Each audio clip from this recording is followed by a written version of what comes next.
Hoje vamos conversar sobre uma obra que proporciona uma reflexão sobre a condição humana. Não Me Abandone Jamais, de Kazuo Ishiguro, leitura adotada para o exame de redação do vestibular 2023 da UERJ. Bom, gente, essa resenha vai ser um pouco diferente das que eu costumo trazer aqui no canal. Geralmente, quando eu sinto a necessidade de avançar sobre questões importantes a respeito do enredo de algum livro, costumo dividir o conteúdo do vídeo em duas partes. O início, direcionado para aqueles que ainda não tiveram contato com a obra, com o objetivo de estimular a leitura, e, ao final, um espaço dedicado para falar abertamente sobre a história, com spoilers. Porém, é impossível abordar Não Me Abandone Jamais de forma relevante sem revelar o spoiler principal que move toda essa narrativa. Por isso, essa resenha é mais direcionada para aqueles que já leram o livro ou que não se importem em receber alguns spoilers, ok? Então, resumindo a sinopse, temos aqui uma história ambientada em uma versão alternativa da Inglaterra na década de 1990, época em que foram divulgadas as primeiras experiências bem-sucedidas com clonagem. Temos aqui uma narrativa de memórias, portanto, em primeira pessoa, conduzida por uma personagem identificada como Cat H, que aos 31 anos de idade está pronta para encerrar sua carreira como cuidadora de doadores. Ao longo do romance, ela avança e retrocede no tempo para relatar episódios de sua infância e adolescência passadas entre o internato de Hellshan e o casario, além da vida adulta e sua relação com os amigos Tommy e Ruth, fazendo dessas recordações um grande quebra-cabeças que pouco a pouco revela a verdadeira e assombrosa condição desses personagens. Me chamo Cat H. Tenho 31 anos e sou cuidadora há mais de 11. Tempo demais, eu sei, mas eles querem que eu fique mais 8 meses, até o fim do ano, o que dará quase exatos 12 anos de serviço.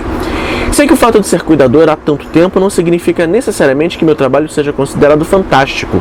Houve alguns ótimos cuidadores que receberam ordem de parar depois de 2 ou 3 anos apenas. E eu conheço pelo menos um que ficou os 14 anos completos, apesar de ter sido um desperdício total de espaço. Portanto, minha intenção aqui não é de me vangloriar, mas não resta a menor dúvida de que eles estão satisfeitos comigo e, de modo geral, não tenho do que me queixar. Meus doadores sempre foram muito melhores do que esperava.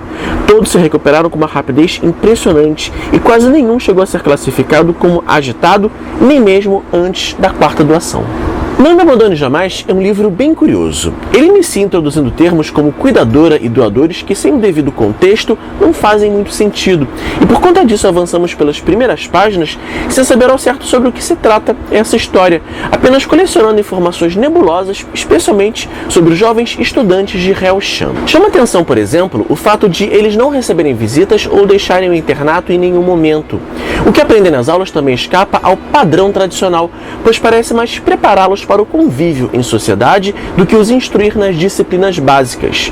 Isso sem contar a misteriosa seleção de obras de arte produzidas pelos internos por uma tal madame, destinadas supostamente à sua galeria, cujo propósito é tão nebuloso quanto o enredo desse livro. Esse quebra-cabeças, formado pelas memórias da narradora, só começa a fazer sentido quando nos é revelado que tanto ela quanto os demais estudantes de Hellshan são, na verdade, clones humanos, criados e preparados para cumprirem com o único propósito utilitário de, quando crescerem, estarem aptos e saudáveis para doarem seus órgãos vitais, garantindo a sobrevida e a longevidade de seres humanos naturalmente concebidos. Miss Lucy, no entanto, estava passando os olhos por todos nós. Eu sei que vocês não dizem essas coisas por mal, mas há conversas demais como essa por aqui. Eu ouço vocês falarem nisso o tempo todo. Eles deixam vocês ficarem batendo nessa tecla, mas não está certo. Se ninguém mais quer conversar com vocês, ela continuou, então converso eu. O problema, eu acho, é que contaram, mas não contaram para vocês. Contaram, mas nenhum de vocês entendeu de fato, e eu diria que houve quem se desse por satisfeito com essa situação. Mas eu não. Se vocês querem ter uma vida decente, então é preciso que saibam, e que saibam direitinho.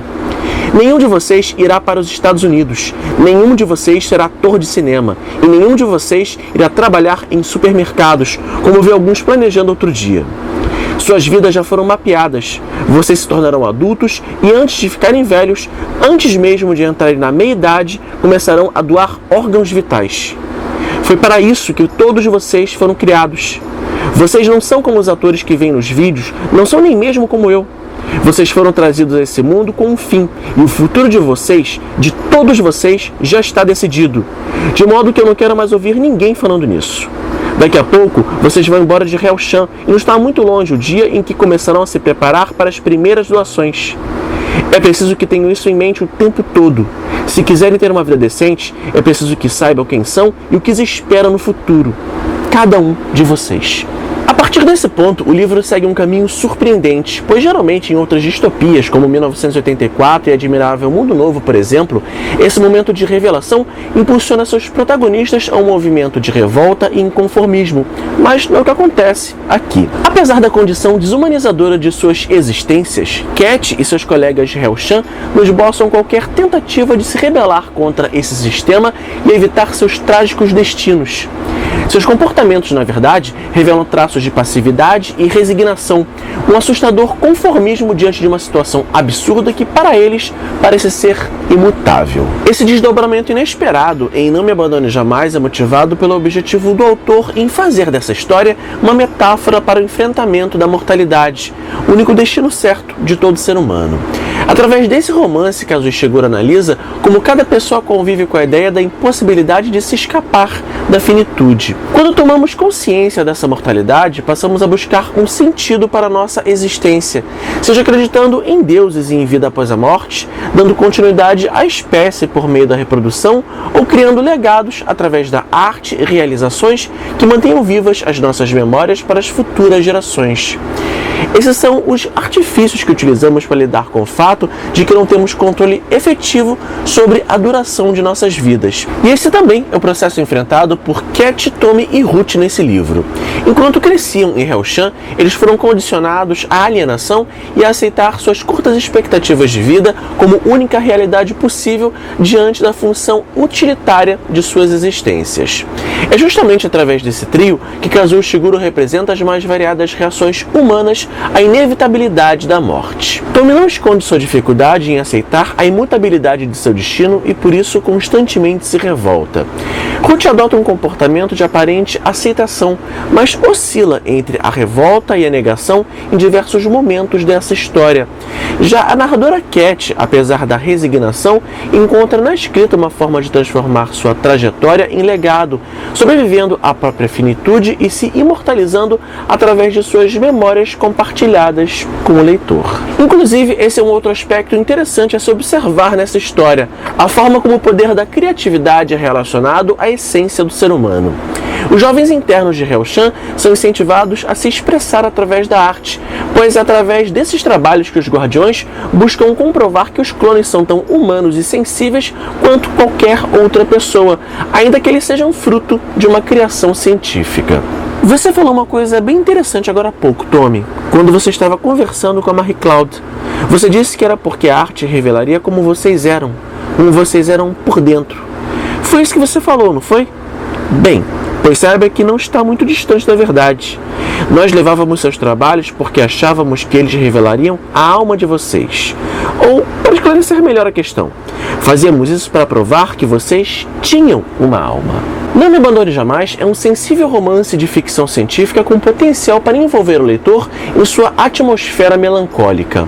A naturalidade com que a narradora Cat apresenta seus relatos é de uma inocência e sinceridade devastadoras, e a partir deles podemos refletir sobre assuntos como ética, destino e a condição do ser humano. Para os estudantes que terão essa obra como referência para a redação do vestibular da UERJ, acredito que a questão da arte, enquanto meio de sobreviver à própria mortalidade, seja um assunto interessante a ser explorado pela instituição, que geralmente esquiva das temáticas mais óbvias. Porém, acho importante também considerar assuntos ligados ao tema central desse livro, como a impossibilidade do ser humano escapar à sua finitude e de controlar o próprio destino. Vale sempre lembrar que essa história trata essencialmente da condição humana, portanto, o tema da redação provavelmente estará ligado ao debate desse conceito. Não Me Abandone Jamais foi adaptado para o cinema em 2010 numa produção dirigida por Mark Romanek e com o roteiro de Alex Garland, que de certa forma se manteve bastante fiel ao texto de Kazuo Ishiguro, considerando as limitações impostas pela duração do filme. São justamente essas limitações, tanto de tempo quanto de tipo de linguagem, que tornam a adaptação cinematográfica menos profunda que a história que encontramos aqui no livro. Porém, na minha opinião, ambos se complementam, especialmente quando consideramos que o filme finalmente deu voz e ritmo à canção Never Let Me Go, que é uma referência para a protagonista e também dá título à obra de Ishiguro. Não Me Abandone Jamais é publicado pela editora Companhia das Letras, e aqui na descrição do vídeo você vai encontrar um link para adquirir ele através do site da Amazon. Lembrando que ao comprar através desses links você estará ajudando o canal e desde já eu agradeço. Se você gostou do vídeo, não esqueça de dar aquele joinha, comentar, se inscrever aqui no canal e também de me seguir nas redes sociais. Vejo vocês nos próximos vídeos. Tchau, tchau!